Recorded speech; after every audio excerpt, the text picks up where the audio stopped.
What's up, guys? Welcome back to the Epic Tiki podcast. I'm Luke Soin, and my guest today is Dr. Brady. What's up, everybody? How's it going? Wait, is that okay? Thanks for having me. Yeah, of course. Is Dr. Brady your first name or your last first name Doctor, last name Brady. No, my name is Brady Smith, but I love the respect. Smith. I love the respect. I love the amount of respect you put on that. That felt good. Felt nice. What's my name? Luke, which is short for Lucas. It's not. Nope. But that's a fun guess. But I was trying to pretend like I know you more than I do. I know. Yeah, I met you over a Zoom like 3 days or a week ago or whatever that was. That's right. Yeah. So it's nice to meet you in person. Yeah, and you're going to be doing some jokes tonight. Yeah. At our show. Yes. Which is awesome. Thank you for doing that. Thank you for having me. I appreciate it. I'm excited. I've never performed at the Crest. Neither have I. In Sacramento. And I've lived here. I've done stand-up for 13 and a half years.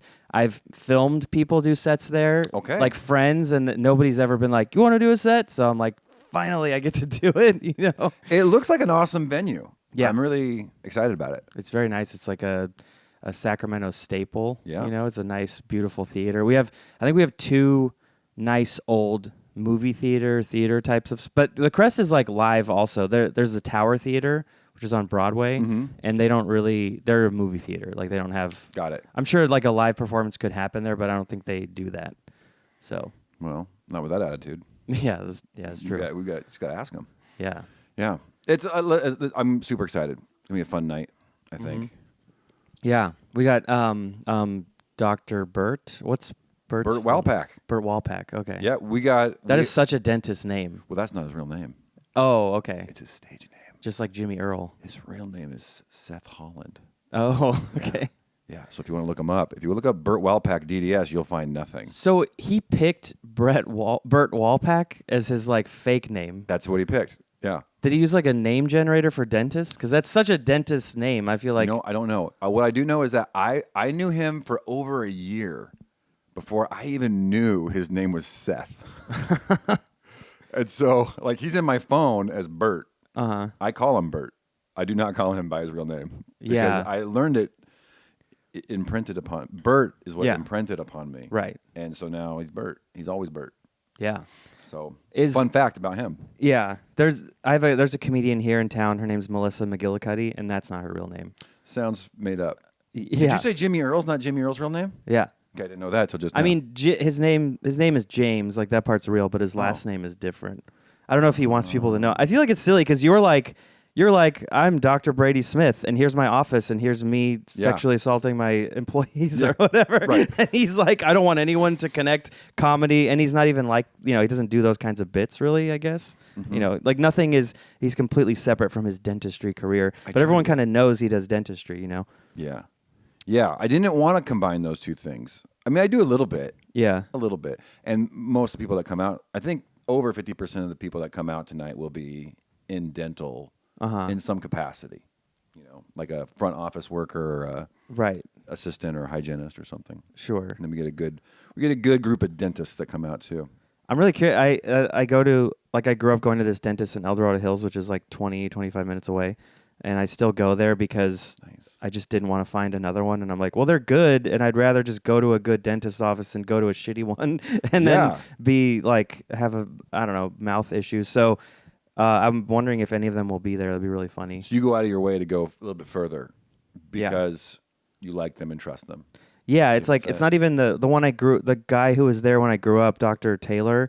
He retired, but then he handed it off to this guy, Dr. Dexter, and then he's awesome, so I just still go there. Yeah, I'm the same way with haircuts, dude. Yeah. I got a guy. I got a guy. Yeah. It's my guy. That's good. Yeah. Who's your guy? Carlos. He's just this jacked Puerto Rican dude. Knows me. It's like he came straight out of like an Oakland barbershop, but he's awesome. Or New York. Yeah. Or something like that. Yeah. He's just a dude. You know? Makes me feel safe. That's good. He gives you a nice muscly hug when you sit down. He just makes me feel safe and protected. I've got you, Dr. Brady. I feel like no matter what happens, he's there for me. Yeah. Like you feel with your dentist, obviously. Yeah. Yeah. Yep. And my hygienist. Oh, you're the hygienist. Yeah. Is she hot? Yes. I don't know if she's watching. There it is. There it is. There it is. There it is. All right. they accept my insurance and the hygienist is hot. That'll do it. That'll do it. All right. I feel bad. It's like, because I only see them every 6 months, or so. And sometimes I'm like, wait, what was her name again? But it's like cheating for them. They're like, hi, Luke, because I'm like in the system. Well, they have their chart. They have a your chart. chart right in front of them. But I don't have a chart for my hygienist. So how am I supposed to, like, Jennifer? Oh, I think. Well, when I see one of my patients in real life, like at the grocery store, they're like, hey, Dr. Smith, how's it going? Yeah. I'm like, hey, you? Yeah. How you doing? It's good to see you. You have to do the Hollywood thing where you're like, nice to see you. Yeah. I hate Like, it. not even again. You don't know if you met them or not. So you say, nice to see you. Have you ever seen people do that? Yeah. One lady, literally in the produce section of the grocery store, comes up to me and no context, no like, I'm your patient. I didn't recognize her. Okay. Did not even like know who this person was. Yeah. To me, stranger. And she's like, ever since I had a filling done, my pee has been orange. And I'm like, I'm just trying to find some cantaloupes right now. And I don't know what you're talking about. Apparently I did a filling on her like 2 weeks previous. And she started peeing orange. And why? I don't know. It's not related. It sounds like a terrible problem, not dental related. Yeah, So- I've never heard of that. But she swore. I was like, maybe schedule an appointment and come see me. I'll take a look at that. Yeah. Were you weren't in your No. scrubs, were you? No, Yeah. but I was kind of wondering if you were going to show up in scrubs today. I thought- Just like a priest, you just always wear your outfit everywhere you I go. thought she just like maybe recognized me from social media or something like that. Oh, yeah. She was older, so that definitely wasn't it. But then she was like, "No, I'm your patient." I'm like, "Of course you are. I know that. I know exactly who you are." Of course, yeah. You're the one Jane. with the dog and the husband Right, and the orange pea. and the orange. Now I know who she is Yeah, now you'll never forget. because she pees orange, Yeah. and that's memorable. It is. Yeah. That's fun. So I want to know like how. Okay, so you have a big following on TikTok and Instagram and stuff, Yeah. and then now you're headlining comedy shows. Yes. So like, did you start doing comedy like for fun, or did you just make videos that were funny, and then you took off and you're like, I should also do stand up?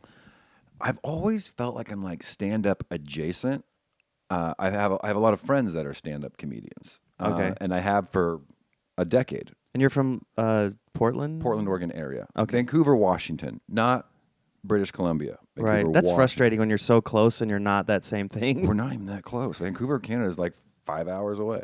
Oh yeah, but I mean, in the world, it's like Yeah. you could drive there. Right. It'd You be could. like if LA was also Sacramento. Right. It'd be like, or Sacramento was also LA, Yeah. or whatever. Yeah. Or if there was like a Sacramento, Oregon, Yeah. it's like 4 hours away.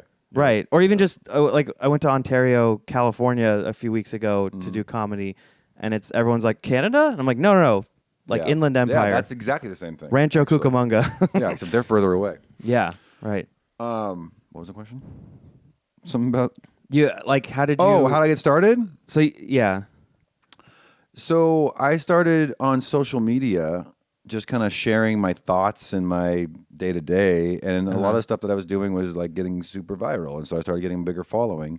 Was it supposed to be funny, or were you just talking, or were you like, I'm gonna be know, funny when I do this? I feel like I just wanted to be myself, which I think is funny. Okay. And so I've always been like a class clown type of funny, like just cutting up. And Yeah. if I ever believed that someone would laugh at me for doing something, I would do that something. Like for sure, like for the laugh, anything. Right? Okay. Yeah, So I've always yeah. had that kind of personality. Uh-huh. And then as my following got bigger, I got a lot more dentists and dental people following me.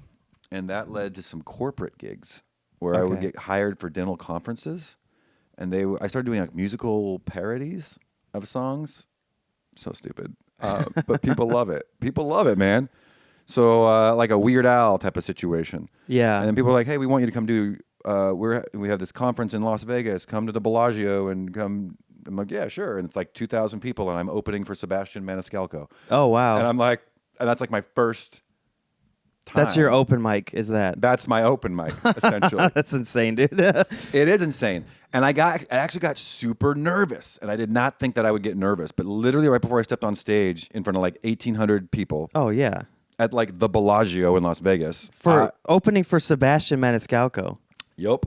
Aren't you embarrassed? That's how that's I did feel embarrassed, but I felt like I was gonna poop and throw up at the same time, like 60 seconds before I got on stage. Yeah. And I don't experience that's there's nothing in my life that makes me experience that, right? And so that was weird. And then I got on stage and it was kind of like I was kind of fine, you know. And it went okay. And then I got more gigs, but then I was like, I'm so nervous about this, so I went to my local comedian friends in Portland. I was like, hey, could you book me on like some local shows? Yeah. 'Cause I really can't do an open mic.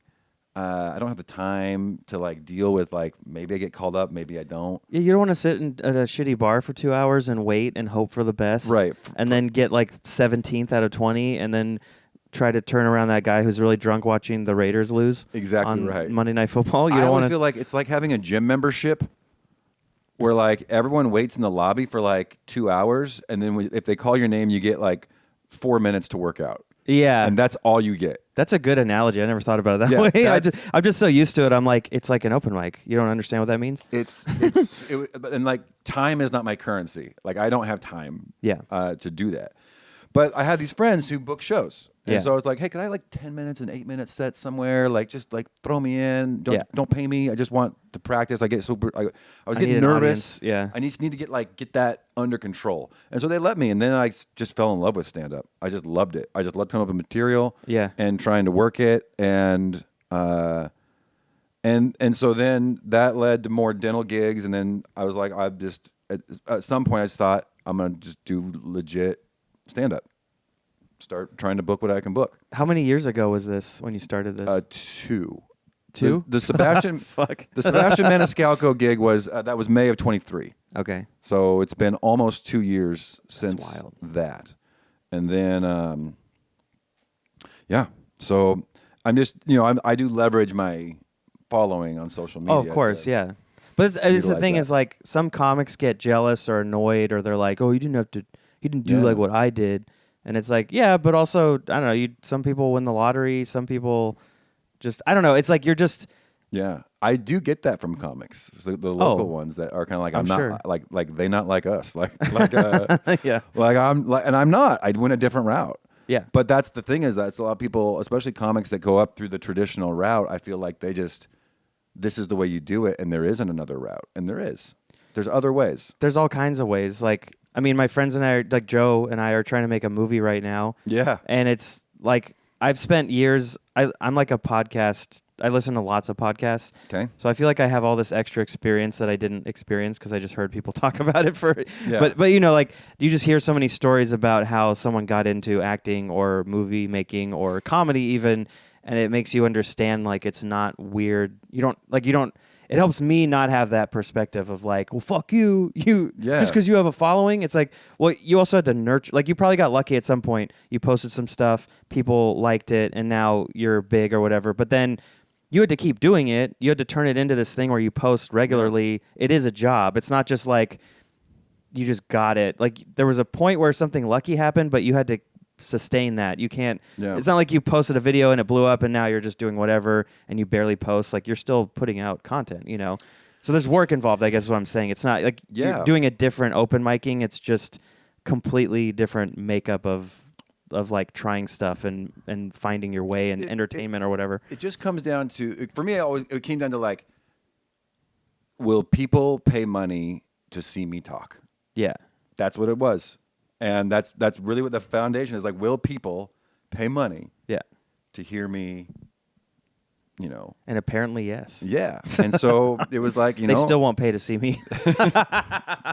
Yeah. They come to my backyard to see other people when I do my But here's backyard the thing. show. I know I bet you can think of some comedians too that did the grind and they're big now. They've been at it for 12 years, 17 years, 20 years, and now they sell out theaters and they're not that funny. So they did the grind, and that's the reason that they're there, because they just had staying power for so long that you're just in their mind, and they will come and people come see you. But I don't know anyone like that personally, but I'm sure there's big acts that are like that. I can name some people right now that are very, very. I mean, I think know. there's very well-known comedians Yeah. who sell out theaters and even stadiums Yeah. that don't deserve that, not because of their material. Yeah. You know, they may know someone. They've been in it long enough that they're, Yeah. I don't. Well, there's like some people like I feel like it's safe to say this because I don't know if I'll ever meet him and he probably won't watch this. But like Steve-O, I've never seen him, but I don't think I've heard the stand-up is not great. But he's just trading on his Jackass thing Yeah. to go tour, which is, hey, But if people come to buy the That's tickets, it. that's the thing. Then don't go if you don't like it, Right. But people are gonna go. Right. Is he as funny as Shane Gillis or Louis C.K. or these? Yeah. No, but he can command an audience, and that's Yeah. really all that matters, and that's where the respect comes. I mean, there's And if people go and they like it, and he comes back the next year to the same city, and they come back, it's like, well, he did something right. yeah. All I'm saying is that there are advantages in grinding out for 12 years. You Yeah. know people. Yeah. People know who you are. You've networked.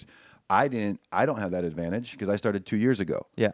But I have different advantages. But the comedians have been grinding and grinding and grinding. Well, it's like, well, this local comedian, like I know that you opened for Todd Berry or someone like you had this opportunity to open for like someone like really good because the club knew you. Yeah, yeah. The Helium Club won't touch me. They won't let me open. They don't know who I am. Right. They won't book me for a week. They don't know who I am. Because you can't go to the open mic and show your face because you'd have to do that for months Right. and maybe years. Like the process to get past at the punchline here in SAC, it's a little different now, but the basic process is you have to drive to the San Francisco punchline on Sunday Yeah. and hang out. And then hope that Yes. they put you up, and then you have to do well. Yeah. And you have to go for months and months. Like I spent 2 years going with my friends. We had like a little carpool. We'd go every other week because every week was insane. So we went every other week. And then over 2 years, I went up 3 times, and I did bad every time because 1, I was nervous, and 2, I wasn't that funny yet.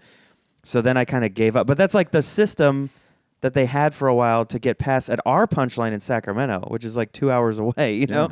So I got lucky. Like eventually the booker, like he just started asking me to do showcases here, and then he let me send videos and like, so I think now there's a better process of, you can do sets here at the club and send those to him, and then he'll evaluate that way versus like you have to go to Sunday. Yeah, the whole point is that there's just ways. There's you just gotta be creative. I mean, now there's the Kill Tony phenomena. Yeah. Where you get a minute on Kill Tony, and it doesn't have to be a good minute. Yeah. You just have to be freaking weird. Right. And now you can book yourself anywhere.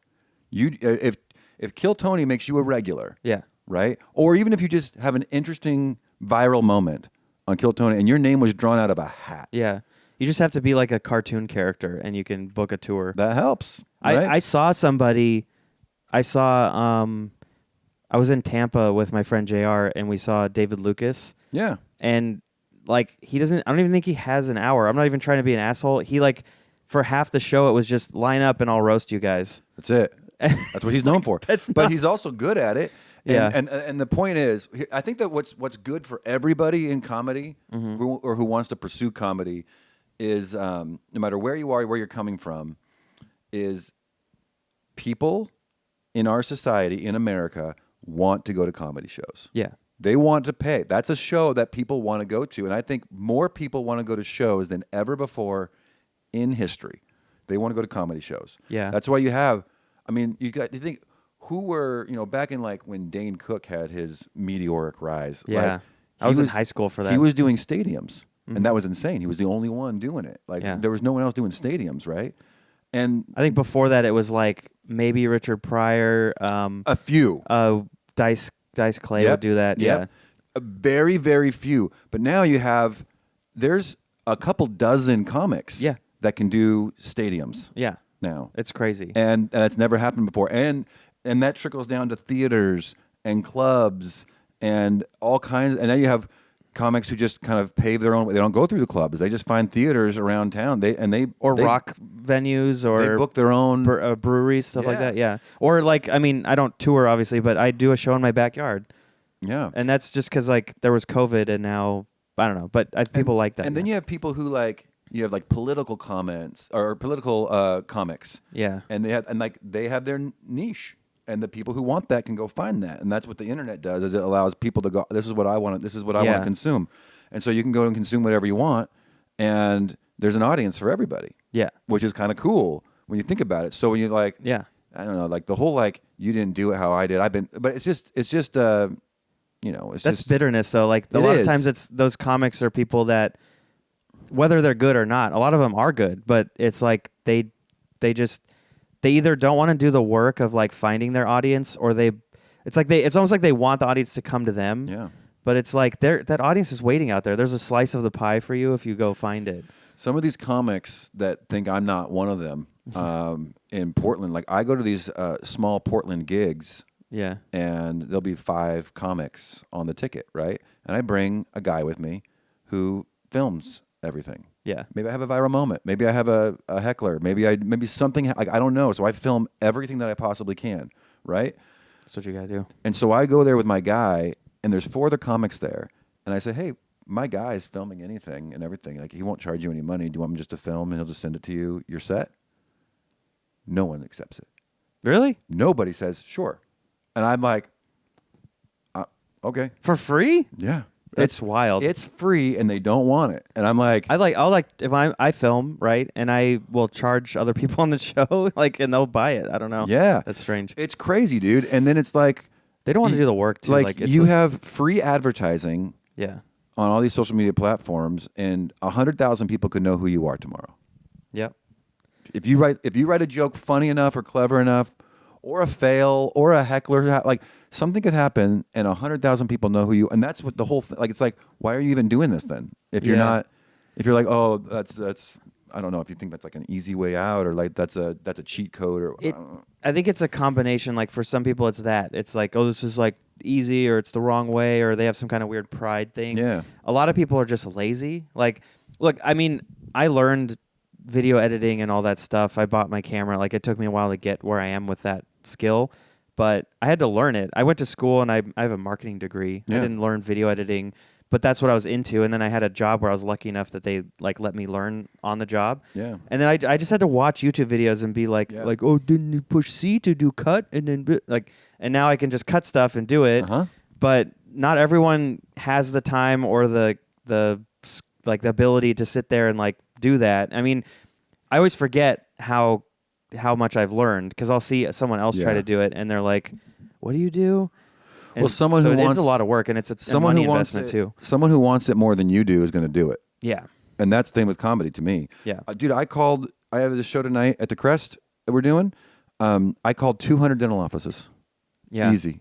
I call dental offices. I invite them personally. yeah. I Did take you the- call Dr. Dexter in El Dorado Hills? Probably. Yes. I have an email list. I have a master email list. Yeah. I get their email and I say, I'm doing this comedy show. I'd love for you guys to come out because that's my low-hanging fruit. Yeah, And all I care about is filling as many seats as possible, right? I just want as many people to consume my comedy as possible. yeah. And you that is got to fill those cavities. And I don't care who they are. those cavities in the seats. Right. And the, But the dental professionals, this is the show they want to see.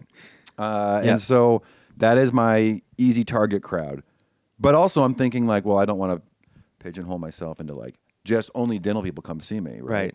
So that's my next thing is that I'm like, how can I appeal to as many people as possible? Like Yeah. I just want as many people to consume it as possible. I mean, yeah, I think it's like, I mean, not all your material is dentist focused, right? It's like, And that's deliberate. Yeah, Because yeah. I don't want to be like, because then when the dentist offices come and they bring like their wives, husbands, boyfriends, sex slaves, whatever,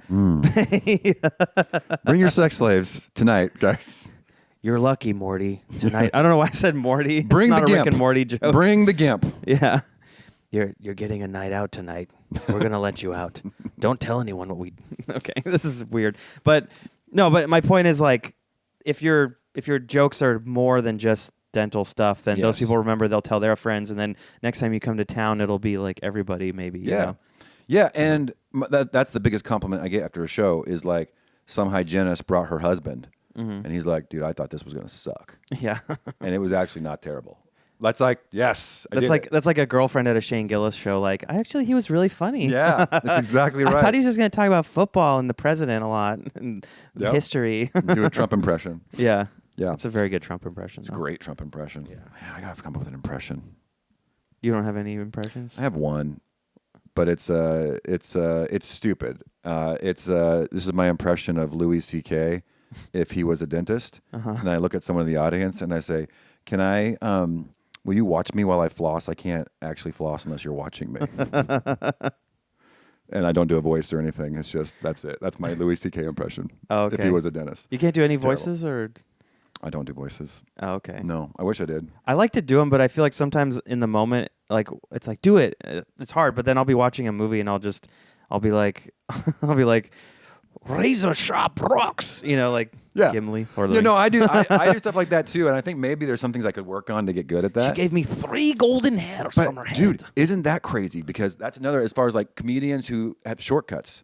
If you can do impressions, Oh yeah. you can go anywhere. Yeah. Dude, impressions are, people love it, Remember dude. Pablo Francisco? I mean, he's still Yeah. doing comedy, I think, but Yes. Yeah, that's his whole thing. Arnold Schwarzenegger is the little tortilla boy. Yeah. And it doesn't even have to be that funny, dude. Like, Yeah. if you People are just blown away when it Yeah. sounds the same at all. Uh-huh. I mean, I do And that. Some of these people are actually super funny too. Yeah. But it's not a prerequisite. If you can just do the impression, Yeah. you don't have to be that funny. That No. is the funny. That Yeah. the impression is the funny thing. Totally. And you could be like, if you could be, you could be sour grapes. You could be like, oh well, you're only selling out clubs because you do a Trump impression.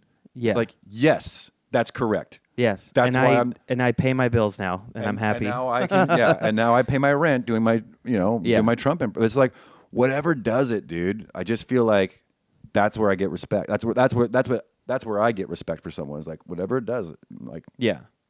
There are limits for me where it's like if you're just I don't know, like if somebody's whole act was like I can do Cartman for 50 minutes, it's like, well, now you're just doing someone else's IP for 50 minutes.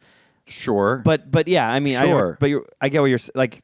Yeah, I'm just saying like there's a limit where for me I'm like, okay, now you're just Yeah. Because one thing I hate too is on social media people do this thing where they'll take a viral video, whether it's like someone falling or just a girl with her boobs out somehow, Mm-hmm. and at the end of the video they'll put their face just being like, or Yeah. something, and it's like so now Or it's their video. The screens duetted, and they're just like, Yeah, and they're and not they're pointing at it. There's nothing Yeah. added. They're not adding anything or transforming the material in any way. They're not comment. Like if you're gonna sit there and comment and you have funny jokes, like great. But if you're just gonna sit there and be like, "Can you believe? Yeah. What is even this?" It's like that's Mhm. not a. That why do I need to see you reacting to Yeah. this in your car? Mhm. While you after you. But just I don't got- think those people can ever translate into. I mean, like, here's the thing. No. Even if you gather, there's a staying power that is Right. based on merit. Yeah. Like you might do something viral, and I know comedians like this that have gone super viral for crowd work or whatever thing, and then their live shows, their material isn't as good as their Yeah. crowd work is, right? It's that one moment was amazing, but then the other Mhm. stuff they talk about, yeah, But that's enough to sell out some things. But you let a year go by, yeah, and you go back to these cities, and you're not selling as many tickets in these cities as you were right. when you were high off that viral clip. So the market has a way of evening its way out, but and some people have that success and they think it's forever. Yeah. But it's only forever if you're giving the audience what they want. You got to make them laugh. Yeah. They got to leave the show happy that they went to your show. Yeah. So you can't live off or otherwise you're just you're squandering Well, that moment. and I think the fact that you are aware of that will make you last, like it won't be like a year or two of touring or whatever. Yeah. How long have you been touring now? Probably touring 6 months. Technically, Sacramento is the launch of what I would consider the big oral fixation tour. But I've been calling my other dates oral fixation, the Uh-huh. oral fixation tour. But it's way more like local to where I live. So I Okay. live in Vancouver, Washington, and I did Enumclaw, Washington, and I did Bellingham, and then I did Spokane, and I did Tri-Cities, and I did Eugene, Oregon, and I just kept it like places I Yeah. could drive to at first. And now it's like we're going Sacramento tonight, Phoenix tomorrow, Yeah. LA on the 3rd, Portland on the 10th, and then there's a Denver, Salt Lake, Boise. That'll be a crazy weekend. It'll be crazy. Yeah. And You already had a video guy, and then I'm just taking a spot, or what happened? no, my video guy is now my merch guy. Oh, okay. So Oh, is that Lowell? yeah, we still need you. Okay. Yeah. Oh yeah. No, I mean, apparently, like I've been told I'm going, but I'm Lowell- like, I hope Lowell- I'm not usurping somebody. Lowell has been with me for a long time, and he does anything we need him to do, including but not limited to clandestine activities, nefarious behavior. Lowell's my guy. And he So he looks was like he my- plays the drums really well. He's a guitar player. Oh, okay. Yeah, he can wail on He the just drums. looks like a drummer, He's and a he also musician. looks like he works at a used video store. He's a And he- musician. Yeah, and he can do a lot of anything. He's great. But he's my merch guy now, and so that's why your skills are still necessary. If you thought that they weren't. I hope that my hosting duties. I hope I live up to the hosting ability. I don't know. I mean, I've done it a lot, so like, I don't know. I'm always Dude, like, hosting is hard. Yeah, because it's a cold audience. They don't know who you are. Well, the worst part is I've done shows where after I go up, then they're like, all right, they'll laugh at the feature. Yeah. And I'm like, what about me? But that is the job. I mean, I've been lucky where there's some shows where they're just hot right away, and I get to have a good time. But then, like earlier this year, I went with JR to Vegas. We did Wise Guys, the newer one. I don't know. Have you been to either one of those? No. They're amazing. They're both great. Like if you get booked at the Arts District Wise Guys, the older one, that one's super fun. Yeah. And then the bigger one that's in the like sort of like strip mall type of thing. Yeah. They're both like on opposite ends of the strip, like off the strip. Yeah. But the newer one is awesome too. It's huge. It's like 400 people or something. Oh, that's good. Yeah, or maybe good. 350. It was a lot. And anyways, we did that, and it was great. Like I had a great time just hosting. But then we went to Mohegan Sun in Connecticut, which is like this casino. Okay. We like those shows were so hard. Like I was basically just open micing, and they didn't give a shit about anything I was saying. But then my friend would go up. We all had. I wonder. Yeah. Casinos sometimes will just like fill. Yeah. They fill the audience with like on the day of. It was less of JR's fans and more like there was fans, but it was also just people who were like drunk and gambling, and they just like don't have anything, and then they got a free ticket to a comedy show, right? Which is always going to be a shitty person to have in the audience. Yeah, and the comedy show is it's weird. There's like this. It's called the Texas Roadhouse, I think. So it's almost like a Coyote Ugly bar. Like they have one of those bar stage things. So sometimes there's women dancing on it, but you have to walk through that thing to get to the comedy club, which is inside in the back. Yeah. And, I will say, like, when you're in there, the sounds of the bar don't really go into the club, but it's just this, like, thing inside of a thing. So it's kind of, Interesting. But just going from, like, the amazing shows in Vegas to that was, like, so hard. I was just, like, I was having this moment of, what am I doing? I'm, like, a host and I'm traveling for comedy. This is stupid. I need to write more. Like, this sucks. I don't know. It was just tough. Yeah, but I think it's all. I mean, like, listen, the grind is like. I wish I had 10 years under my belt. I wish I started this when I was 34 years old, or 30, or 25, or whatever. Like it's. I think it's a blessing to have that. Like, just to understand like how much time you have. And the older I get, the more I'm like, look at someone who's 35 who thinks they're out of time, and I'm like, yeah. Dude, it's a lot of time. You're like a third of the way. Like you got so much time. I started this at 42 years old, and I mean, imagine I'm a dentist. I go to my wife, 4 kids. Yeah, I have 4 busy kids, practices. Damn. I'm like, I want to be a stand-up comedian. I'm gonna leave you to go tour, and I'm gonna leave. On the so weekends. I'm allowed. We and she's awesome. She's so great, and I couldn't do it without support from someone awesome, right? But she knows it's like it awakened something, because I always had this performance inclination. Yeah. And she knows, like, okay, this is like a big, like, you want this. And so I'm allowed 2 weekends a month to travel. So 2 weekends a month. That's good though, because that will also keep you from burning out. I think some people can just every weekend do it, and I think they're psychos. Because even just it's hard. It would be. I mean, I just wouldn't have another life. Yeah. Because I also work I'm a real dentist. I work Monday, Tuesday, Wednesday. When you don't want to be exhausted when you're in someone's mouth, like delicately replacing a cavity or whatever. That's where I get all my material. I need that for material. Yeah. And then Thursday, Friday, Saturday, I can go somewhere. Yeah. So it works out. It works out really great. But, have to have that, the old ball and chain has to agree with it. I mean, it's really cool that you are with somebody who is like pushing, like giving you the opportunity and encouraging you, versus someone who wants to hold you back and be selfish maybe, or just like, I don't want you to do what you want to do. Like, I'm sure if she had something too, you'd be like, yeah, go do it, Yeah, I'm super encouraging of like all her. I mean, she plays tennis like a man plays golf. I mean, she plays tennis like 2 or 3 hours a day. And it's fine. It's great. I love it. I love it. Go do your thing. Because the more you do your thing, the more I'm like, Do your thing. Do your thing. The do your more thing. I don't have to talk to you. The more exactly. Yeah. But the more she's like, do your thing. Do your thing. And so we have just a very you do your thing, I do my thing, and we, you know. Well, you need to have things that you do, so you have stuff to talk about, and also you need time apart. Like, I don't know. I've been with people where I've been with girls that they're like annoyed by comedy because it happens at all the times that they're free to do something. Right. Like you do shows at night, you go to open mics at night. Friday night at 9:00. Yeah, or you're busy on the weekends, and it's like most of my girlfriends have had day jobs that are like 9 to 5 or some variation of that. Like, but my girlfriend now, she's a dietitian and she works like regular hours, but she's super encouraging and she's like, I get it. That's what you do. This is your job. Like, awesome. She'll think of it as more of a job than I do. Like, she'll be like, how was work tonight? And I'm like, what do you mean? Oh, I was at the open mic. Oh, yeah. Like, but I'm work. like, yeah, but it's hard to think about it that way because it just was a silly hobby for so long and you don't get paid to do the open mic, but it is, you're putting in hours. Yeah. And I think that's why I look at it too, is like, I'm trying to, sometimes you get paid and you're like, I don't deserve this money for this 10-minute thing I did.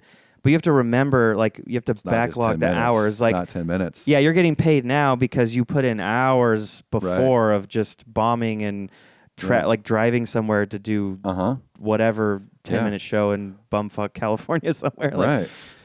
Yeah. Well, it's like, and I knew like, look at this guy. Look at this guy. See, I told you. Nacho. Now we're best friends. Well, when I did that dental conference, and I told you I opened for Sebastian Maniscalco, so I know the guys who run the conference, and so I was privy to what they pay their headliners, and it's $200,000. Whoa! So I got a free flight and a free hotel. Yeah. And they couldn't actually pay me because I'm a dentist, and there's this thing called the Sunshine Act, which is like the same reason why pharmaceutical companies can't pay doctors to like pimp out their medicine. So, like at a conference type of thing? So they can't directly pay me because the conference sells products. And because the conference sells products and I'm a dentist, that I could be a customer of theirs, and I am a customer. Like, I buy products from them. Yeah. They can't pay me because it's a conflict of interest. But they can comp me stuff. And so I was like, 1,800 people, I'll go perform in front of 1,800. Like, I just wanted the opportunity, right? Yeah. I just wanted the experience. They paid you an exposure. Yeah. But then I found out they paid Sebastian Maniscalco $200,000. And I'm like, for an hour? Now, he killed, and it was masterful. Yeah. Did amazing. What, and to do clean comedy that good, At a like corporate like a Nate dental- Bargatze, like that is truly a talent that is not appreciated enough. Is because Nate's like, you watch Nate and you forget that he's being clean. He's so funny that you don't even think like, oh, but he's not saying fuck or shit or talking about sex. Like, he just is funny. And one of the most offensive things my wife's ever said to me was she went to one of my shows, and I get a little bit. I'm like PG-13. I'm like hard PG-13. I have some like sex and cum jokes and stuff. Yeah. And she's like, "Why don't you just be clean? Like, you should just be like Nate Bargatze." I'm like, that's like saying I should be like Michael Jordan. Yeah, I mean, like, it is. you don't know what you're saying.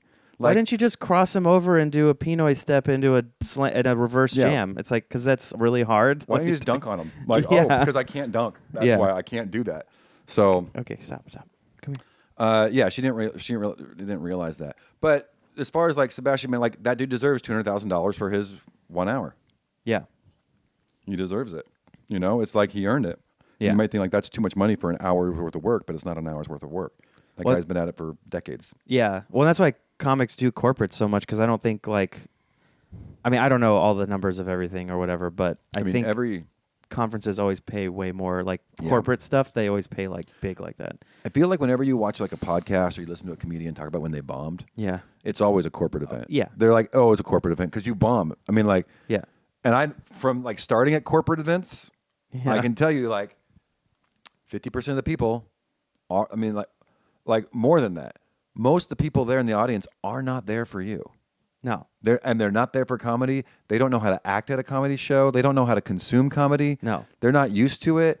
And The lights are bright. Yeah. The room is too tall. The ceiling, like, I mean, the I was at energy the is weird. Bellagio, and the next Yeah. year they had me back, and I was at Caesar's Palace. Yeah. And it's like these enormous rooms. The stage is a $500,000 stage. It's crazy, dude. is it more like a theater when you do those, or is it like a big old huge conference room? It's a huge stage with this backlit, like my name. Uh-huh. It's fancy as hell, dude. I mean, it's funny because it's like you did do an open mic because you were doing comedy for people who don't necessarily want to see you do it. Yeah. So you were doing like 50 open mics at once with the amount of people that were in there. So in a way, you actually are catching up to the rest of us. People are like, but you can see like some people are pissed. Like I'm looking at people, I'm like, oh, they're so miserable right now. Yeah. And you see that, and the lights are in a way that like I can see people. Yeah. I can see too many people. Like I wish they would. I wish they would blind me. Like no, I don't want to even see the front row. Like just blind me, and I'll just talk to the light, and I'll be done. Yeah. Because I see people, and I'm like, oh, you hate this, you hate this, you hate me. This is the worst. And then, but there's like, 7 people laughing at a table, and I'm like, those are my people. That's a weird thing I had to develop over time was now if I ever go do an open mic, like sometimes I'll still go to the bar mics. I've been lucky where I'm busy enough, like I have enough shows and stuff going on or other things that I don't just go on a Wednesday to like do 3 mics at open or bars or whatever. Yeah. But once in a while I'll still do them, and I've learned to like instead of hoping for big laughs or whatever, if I'm doing a joke, if I see somebody smiling, in a room where all the TVs are on and there's all this noise, if you get like that's a laugh. That's like a legit laugh. That's And you have to just tell yourself that because in this situation, unless you are Nate Bargatze, that is what you're going to get. Like, that's just what it is. And that's actually the way I laugh most of the time. Most of the time I'm just smiling. Like I do not like belly laugh, but I love consuming comedy, but that's kind of how I consume comedy. Sometimes I do, but like it has to be something that shocks me and, they took me for a ride and I really, fell for it. Yeah. And then I'll laugh out loud, but lots of times I'm just smiling and happy to be there, dude. Yeah. So, yeah. And I actually heard that in Europe, that's what people experience a lot too. They're polite. They don't laugh. It's like it's polite, like it's impolite to laugh. And most American comedians are like, no, I need you to laugh, dude. It feeds me. I would love to see, I wish I could see like Mark Normand in Paris or something. He'd be like, what are you psychos doing? Yeah. Come on, laugh. That's a great impression, dude. Yeah. Yeah. I listen to like all of his podcasts pretty much. So I'm comedy. Hey, queef. I'm gay. Queef. I'm Kevin Hart. Just says queef. Yeah, queef. Queef it up. Yeah. Praise Allah. Yeah. I'll just do that to myself, like alone in my house. I'll just be like, come, jizz, gay sex. Did you see Jeremiah Watkins do AI Mark Normand or something? Yes. So good. I did see that. He comes out on a skateboard, and then Mark Normand's there. It's so goofy. It's so good, though. Yeah. Jeremiah Watkins, man, what an underrated comic that guy is. He's so talented and works so hard, and I feel like he doesn't have any kind of household name, but he works just as hard as like Tony Hinchcliffe at building his show. Like his, because he has one of those shows where you like the comic goes up and they yell suggestions and you have to come up with stuff. Have you ever seen that? No. Oh, Comedy on the Spot, I think it's called. I think I've heard of it. They do it at the Comedy Store? He does it all over now. Like he'll good. do ones in New York, so he'll do it at the Stand. Is it the same as like what the Mothership does with the Bottom of the Barrel show? Probably. Where they have a barrel full of ideas. Yeah, and except this is like the audience just yells shit out. Okay. So they'll be like Siamese twins, lawn mowing, and then you have to like say stuff. You just be like lawn mowing. Yeah. And then what's the deal with lawn mowing? Yeah. When I was a kid, I used to mow the lawn, and I don't know. Sometimes it works pretty good. I've seen people bomb on it, and it's like, oh, that's so awkward. Yeah. That kind of stuff's fun. I've never done anything like that, but I would. It sounds fun. I've done it a couple times. Yeah. I wanted to try a show in my backyard because so I do a once a month show, and it's just a showcase. But I kind of thought it would be cool to do something like called doubles, like comedy doubles or something. Yeah. And then just like book duos, and then just have the 2 comics go up and riff together, like no material, and you just have like 3 or 4 or 5 sets where it's like 10 to 15 minutes each, and we just like talk to each other, get suggestions, and then just try to like joke around as like because I've seen clips where like Sam Morril and Will Sylvince will be on the stage and they're talking at the cellar, and I'm like, that looks cool. I want to try that. Yeah. But I keep forgetting every time I book my show to like try to do that. I like it, man. I think there's lots of times, like I said, dude, I think there's lots of creative ways to entertain people. And that's all that matters. People leave the show and they're like, that was cool. Yeah. That's awesome. That's something different. Totally. A little bit different. All you got to do is tweak it a little bit different. It becomes super memorable. Yeah. So I mean, even Kill Tony is not like super groundbreaking of an idea. No, it's just what if an open mic was a podcast and What if an famous open mic- comedians yeah. commented on it? You're like, it's great if they murder, it's great. If they bomb, it's great. Mm-hmm. And there's an interview that happens afterwards. You get some guests on this, some celebrity guests. Get an OnlyFans model to walk around. Get an OnlyFans model to Isn't walk that around. what they do now? I don't really watch it. It's hard for me to watch. People are like, I Oh, have the friends that beautiful send me Heidi. clips. Yeah. Is that who? Yeah. I watch Kill Tony a lot, so yeah. Okay. Heidi's this hot girl that comes and serves him drinks. Yeah. She's part of it. Like she's like Uh-huh. part of the thing. Does she talk shit too? Does she have like I commentary? think she rarely talks. I think she talks if people talk to her. Oh, If they okay. she comes out. I mean, she comes out on the stage Uh-huh. during the podcast. Yeah. Like to be seen. Like she comes through the thing and there she's handing him drinks. So like, Yeah. the comics will say shit. It's funny how much that show is like, it's just targeted at like 13-year-olds. You know, like it's just like if you're like a dude in That's middle so- school. That's who's consuming social media, man. Sure. No, totally. So It you just, want 10 million views on a clip? It's Yeah. gonna be 13-year-olds that are gonna help you get there oh, yeah. for sure. Totally. Yeah. Let's see where we're at. We're doing good. 46. Hell yeah. Do you want to try to work on some jokes? Yes. Okay. I got some jokes. Yeah, that what do I'd you like to got? You work. do one first. Unless you want me Well, to I go just thought first. about this yesterday. I Okay. have a note section on my phone. Yeah. So if I think of anything that I think that might be something, Yeah. I'll put it on my phone so I don't forget it. You have to, yeah. So I thought, do you ever think sperm whales might find out like what we called them and get pissed? Yeah. They're like, I don't even look like that. That's not why when they find out. And then I started thinking, that's all I have so far, by the way. That's the Okay. whole, that's the Yeah. whole thing. That's the whole premise is just, then I thought, why do we call them sperm whales? And I don't know the answer, but there might be something funny in figuring that out. Yeah. So that's on my list of things to do. Maybe like put that into a bit. Yeah. Animals are funny, I think. Yeah. Animal bits are always funny, I feel like. Yeah, especially animal bits like their genitals sometimes are really weird. Like Yeah. a corkscrew penis or yeah. I have 15 minutes on a horse dentist that was a patient of mine, equine dentist. But that's my Wait, bit. so you were the dentist of a guy who was a dentist for horses? Yeah. I like that. I have a whole 15-minute thing where he invites me out to his and farm. the dentist and the horse that the horse dentist works on is a dentist for like a mouse. I don't know. I just want there to be like this like chain that goes down to like an amoeba. Yeah. Is that Like- stupid? I don't know. Yeah, I don't know. But that's my sperm whale joke. Yeah. I got another one. Well, Do we work on how do you play this? Do you want we work on that joke? well, yeah. I mean, to me, it's like you want to try to get something out of it, like maybe a tag or a Okay. new direction for it. I'm trying to think. Let's figure what's- out right now. Let's do the research live Okay. and Because I was gonna say too, like, do you? Siri, Oh, how did the sperm whale get its name? she's looking. Okay, the sperm whale, hold on. This might give us some more. The sperm whale was named after the milky white, semi-liquid, waxy substance, spermaceti, found in its head. Spermaceti. I ordered that at Macaroni Grill last night. This is actually really funny. So, okay, the sperm whale was named after the milky white, semi-liquid, waxy substance, spermaceti, found in its head and originally mistaken for sperm. So it's not even the shape of the whale. No, it just like excretes something that some old sailor was like, oh, it's jizz. So they have like brain jizz, and then people were like, Yeah, the name derives from the Latin spermaceti, meaning sperm of the whale.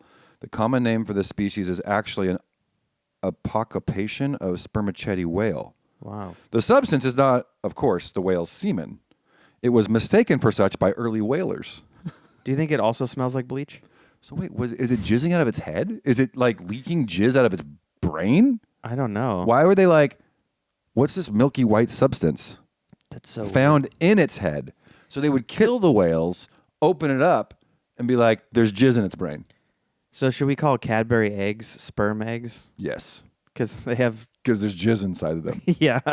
which I don't know what that says about me, but that's my favorite yearly treat is a Cadbury egg. That's just so good. That's how obsessed early whalers were with sperm. They just like opened up, like did autopsies on the whales. They're like, there's jizz everywhere. There's jizz. It's just jizz. It's just like the. It's not. It's just like the sleeping quarters, gents. There's Now, jizz now I everywhere. want to look up videos of this. So anyway, that's.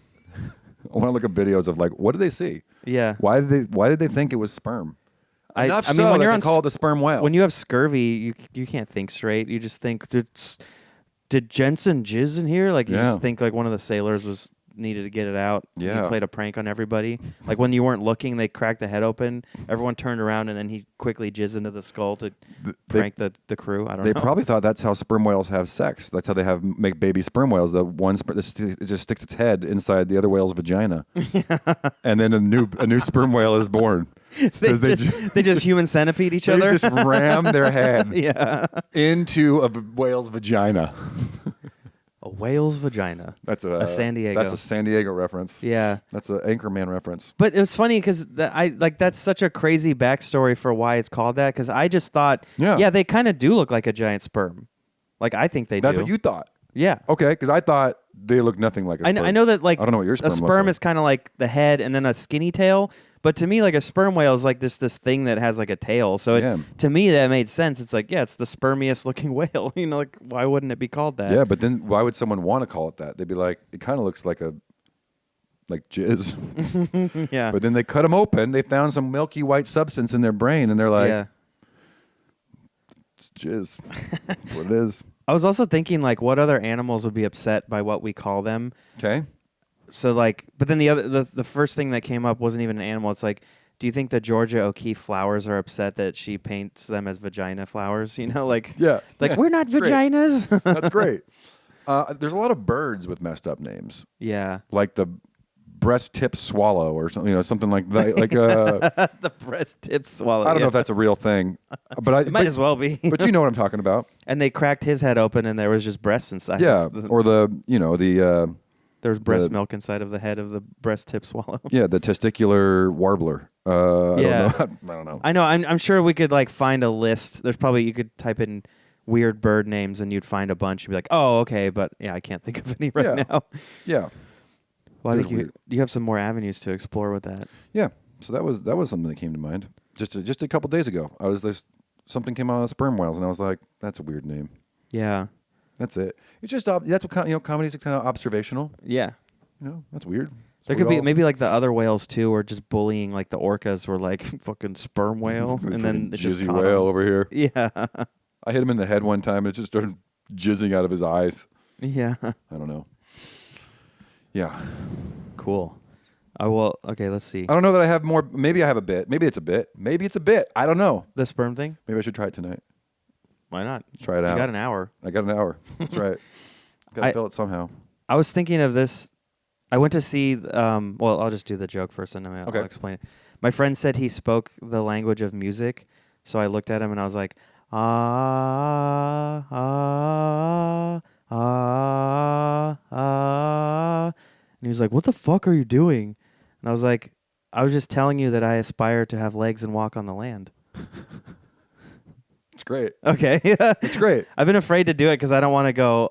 Like it takes a while to get through that, and it's so vulnerable. Very vulnerable. Yeah. I'm like singing. I'm not a singer, you know. Yeah.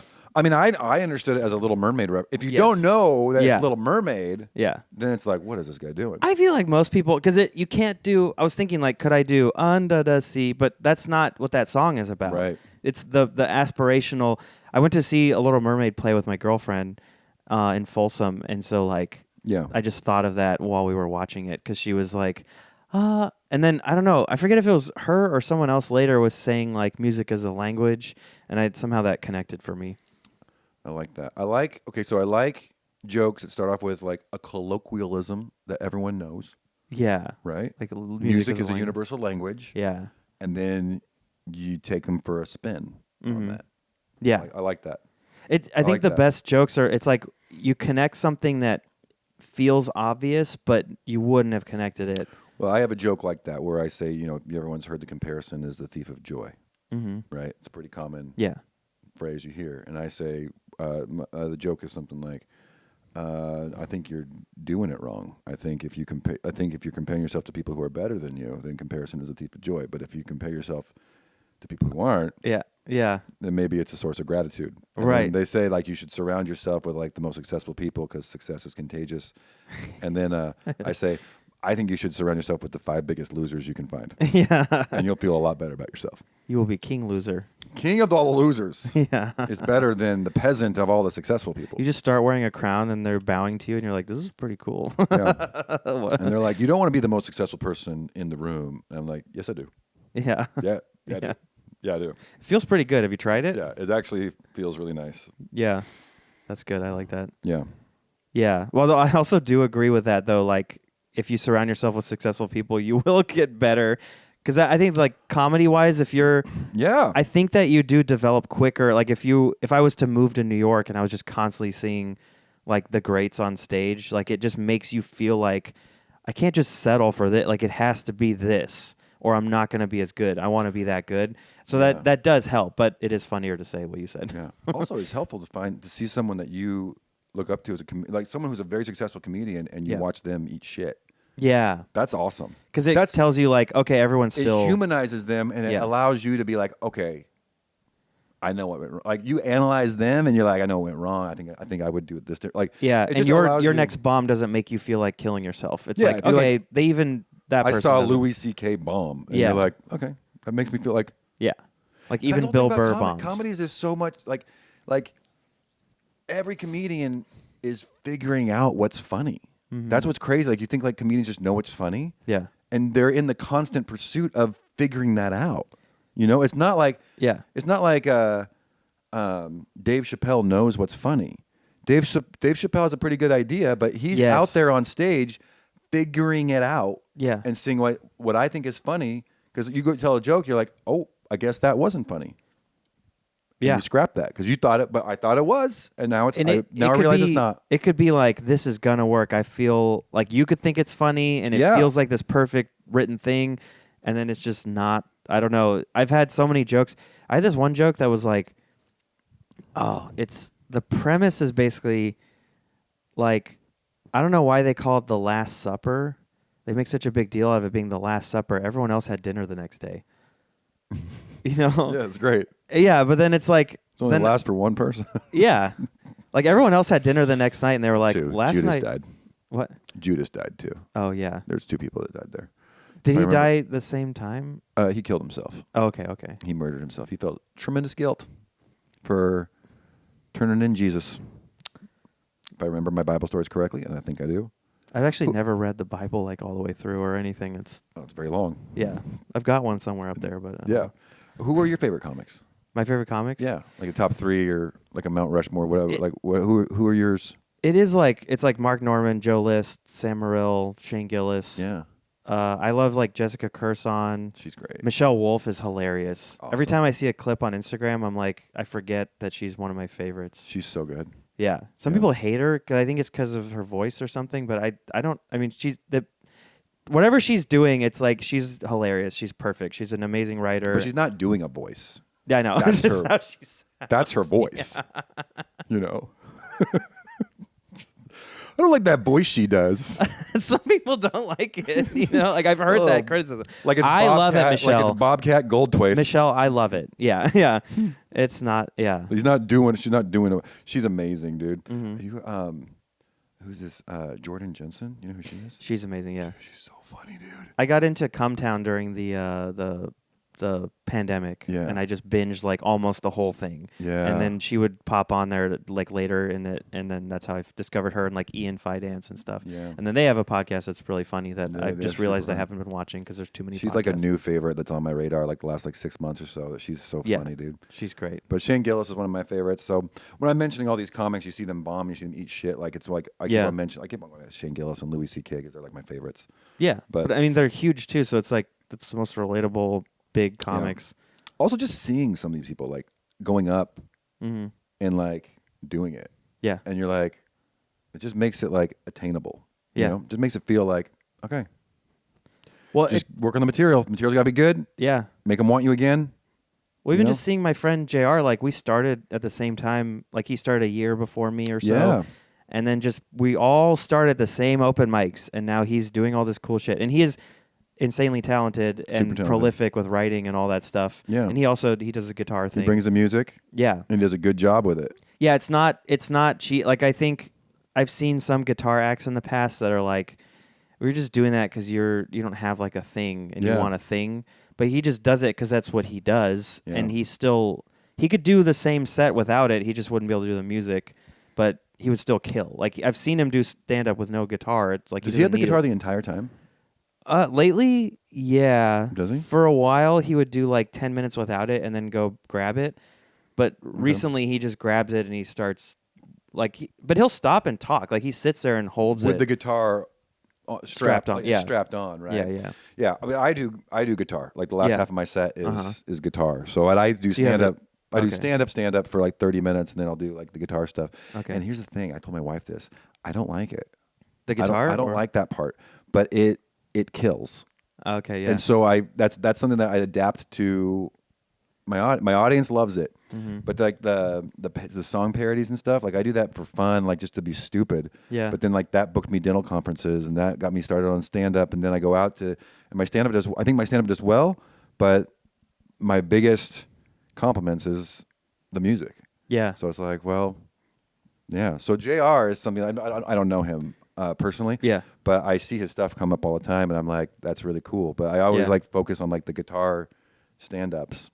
Like Morgan J, he does it too. He doesn't play guitar though, right? He just kind of does that singing. Oh, does he not have guitar? I thought he had a guitar. He like does that singing.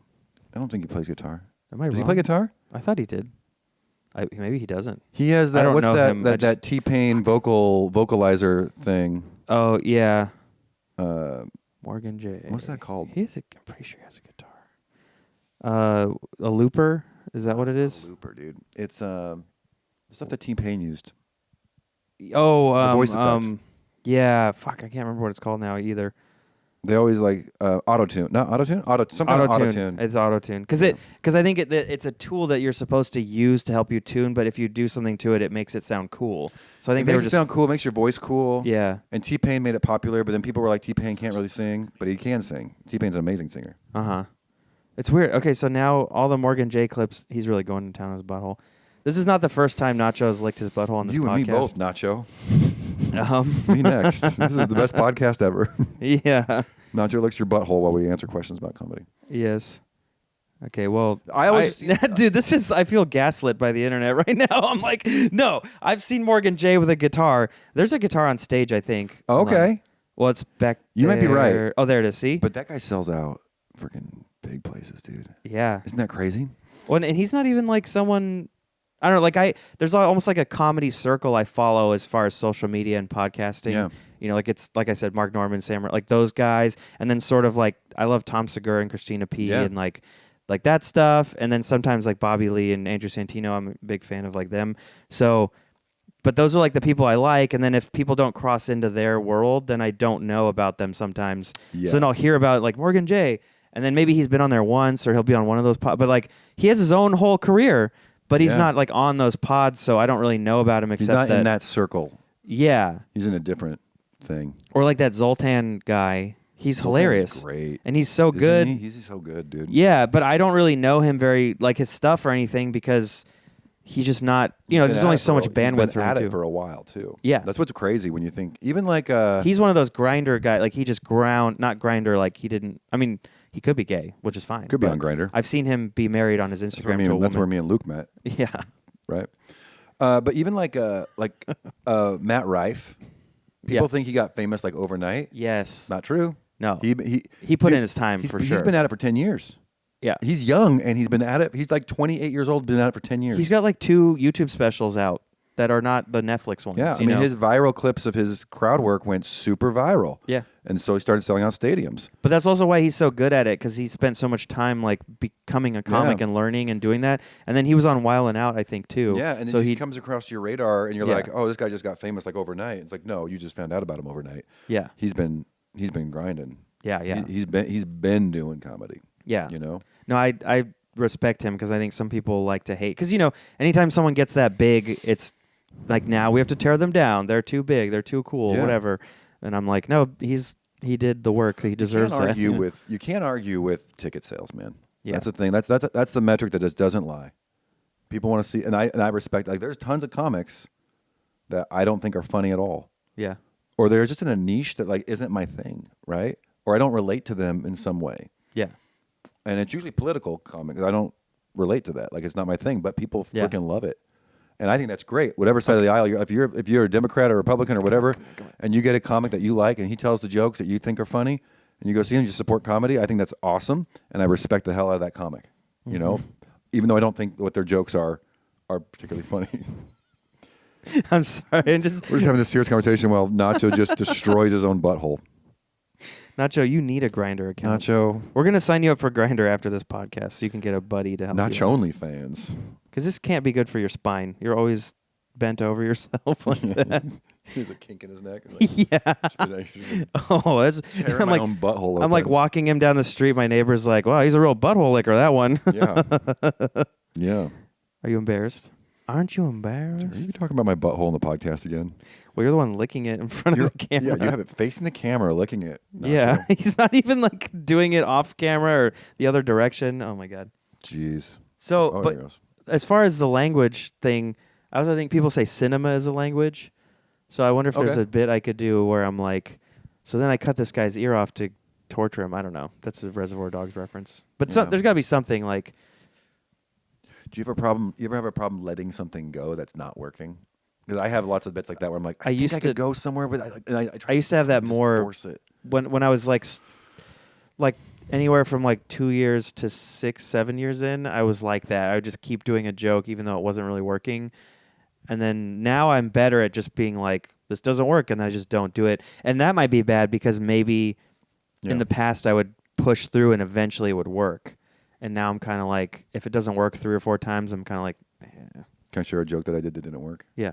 So, and I kept on pushing it. Mm-hmm. I had this idea for a crowd work joke, but like a predetermined crowd work joke where I kind of would like, I know what they're going to say, so I would look at someone in the audience and I would ask them questions, right? Yeah. But the questions I would ask them wouldn't be like, what do you do for a living, or who are you here with tonight? Those are the normal questions, you know? Yeah.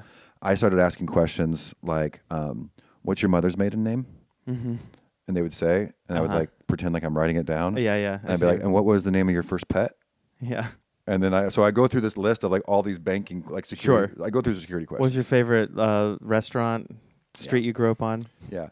And then you could do that, and then like in the middle, just be like, by the way, your porn name is, and then keep going, like just to break it up. But in my head, I was like, that's really clever. Yeah. And then all of a sudden, the audience slowly starts to get what I'm doing. Yeah. And then it gets to the point where basically I'm stealing your identity. Yeah. Through crowd work. Uh-huh. I'm like, I don't care if the club pays me. I'm just gonna steal your credit card now. Yeah. At the end, I'm like, what bank do you? You're more like a Wells Fargo guy. You Bank of America. Like, what's your bank? And Yeah. like, You look like a Citibank boy. yeah. And so the whole time, just kind of collecting and harvesting data, and I just never had anywhere to go with it. It had no finale or It had no pop at finale. the end. It was kind of clever, but then it was like, I just don't know now what, And so I would do it, even though I had nowhere to go with it, Yeah. and it just fucking Well, because sucked. someday it's like you'll figure it out. Like, I think if you do it long enough, there will be one day where you're just in a state of mind or something will happen and you'll get it. That's why I but- kept doing it. If Yeah. I just keep doing it, I'll figure out where it's supposed to go, and it just never did. It just never did, dude. It's so hard. Yeah. And it's such a it's like, crowd work. You guys like crowd work? Okay, how about do some crowd work? Hey, Yeah. gentlemen. The first person I did it on, his mother's maiden name, dude, he was like from like Iran Yeah. or something like that. And his mother's maiden, I was like, what? He like said it, and I couldn't even pronounce it. I was like, Farazazi. all right, moving on. Yeah. So in my head, I'm like, next time, white person. Make sure I choose a white person for that. Yeah. Because I choose some Middle Eastern dude whose like name I can't pronounce. Right. Like, That ruin the could be whole- like a fun bit. ruin if the you whole do it joke. right. I think I do have some stuff. They're like loose end kind of things that I say that I think they're gonna be funny somehow, and it just never gets a laugh. But I keep doing it. I think one of them is I love it. Yeah. Because I do that too. I have this thing that I start out. I'll be like, I'll say like my first line is I'm a white. Sorry. And then like if it works at JR's shows because his audience is like mostly Filipino. Yeah. So they'll just laugh Yeah. because they're like, you are white, whatever. And then but then I'll be like, I've been asking audiences all year what kind of white they think I am. And then I go like, someone at a show recently said, or fuck, I'm already I'm just getting it out of the way for tonight. So someone at a show recently was like, Chardonnay. And I'm like, shut up, Mom, But that actually happened at a show. Someone did that. But then, so I do that, and then eventually I reveal that I'm Russian, and I'll be like, and then they'll be like, oh, and I'm like, yeah, I know. And I'll be like, are there any Ukrainians here tonight? And then usually it's quiet, and I go, I guess we're winning. That's good. Yeah. That's good. That's good. And then once in a while, someone will be like, I'm Ukrainian, and I'll be like, get him. And then that works pretty good. Yeah. But then the thing I do after that is I go, I don't really know where to go after I say this fucked up thing. So then I'll always be like, yeah, I don't know. So like, we'll do a shot of vodka after. That'll fix it. And in my mind, like lazily, I just think that that's going to be funny for some reason. But it's not. It's just like a thing to say to get to the next thing. Yeah. But for some reason, I just keep saying this extra little line that doesn't need. I could just. And I think I've done sets recently where I just didn't say it and I move on and it's fine. Yeah. But I think it's almost like I feel bad for saying something so dark. But that's my sense of humor is I like dark jokes. Yeah, that's what's cool about comedy is like for me like some of those things like you can't actually write. Like I've never been successful with some things like writing something out. Like like sit down with a pen, writing something. I'm like I feel like no, I have to go perform this. Yeah, and I have to figure it out while I'm doing it. What? And it's like jumping out of an airplane. Yeah, with a parachute. You know, you got a parachute. Like, I just got to jump out there, and then I got to do something. Yeah, you won't know if you can do a 1080 3 times in a row unless you're actually falling through the sky. Full send, dude. Yeah. Just YOLO that and just full send it. Yeah. Well, I mean, I don't. People hate him and love him, but I don't care. I just listen because I like the comedian pod or guests. But Joe Rogan always says. Comedy's like the one art form that you can't just do alone. Yeah. In order for it to like get better or be the thing, you have to do it with an audience. Like you have to get a reaction. Yeah. You can't just paint it and be like, here's my painting. And the actual writing is like only half of it. Yeah. Like you can write it, but again, it's like sometimes it's less than that. It's like, I think this is funny, and you're gonna go find out it's not. Yeah. And or this is funny, but you have to find out how to make it funny. So even the professional funny people, I feel like what makes me feel better is like they don't know what's funny either. They're out there figuring out the same way I am. Yeah. And stumbling. They're just better at it. And they're quicker. stumbling, and they have more. When you have experience of like, it's stage time, and you can figure out, well, if I say this is going to go over well. Right. But you still can't predict everything, No. You can't predict to the degree to which it will be funny. That's also something. How funny is it? Yeah. Because that's that whole is it funny? And then how funny is it is a whole other question. Totally. Well, and the fun thing too is like this is one thing I like about open mics is the other night I was doing the open mic at Laughs in Old Sacramento, and the host is disabled. He's missing his legs from like here down.